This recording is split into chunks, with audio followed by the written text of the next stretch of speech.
Good afternoon, this is Architect Mikey and we are now in P1U after the rain, and it's a little bit cloudy but the rain has almost stopped.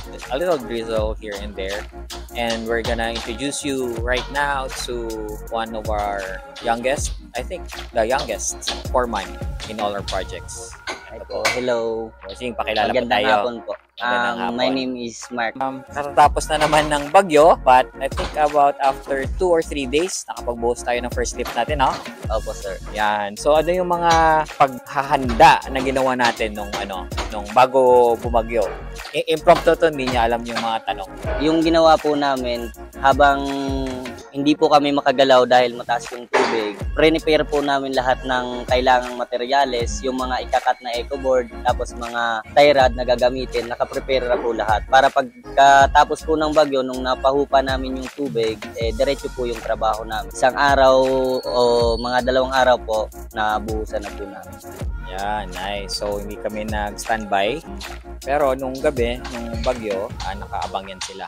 Ready po sa So, inakit namin yung mga heavy equipment, yung bar bender, lahat-lahat yan sila naghahanda. Ngayon, nung nabuhusan na natin to, finally, kasi yung problem natin dito, yung tubig, hindi natin ma-pump out. So, we have 7 3 inches diameter pipes. May pump each, pero hanggang 2 to 3 lang nagagamit natin kasi hindi kaya ng storm drain sa labas. Ngayon na tapos na, finally, sana wala nang maraming tubig na papasok. Anong pakiramdam na nakabuhos na rin tayo? Yun po, gawa ng syempre, wala na po kaming sasalubunging putik. Kahit pa paano makapag-backfill na sa next week. Yun. Mas magaan na po yung trabaho pag nakakaangat na po tayo sa farm works. So, it just happened that natapat yung excavation natin, soil protection, shore protection, lahat na yan sa Tagulan. So, it's not just the rain, may spring waters po tayo dito.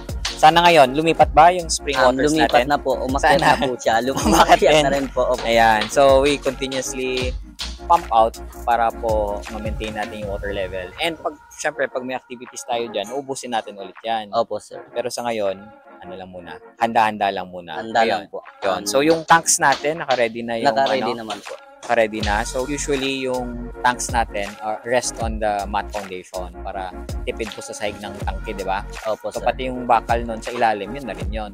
Opo. Konti na lang dagdag natin. So, hindi na natin explain yan. And as you can see there, ayun po.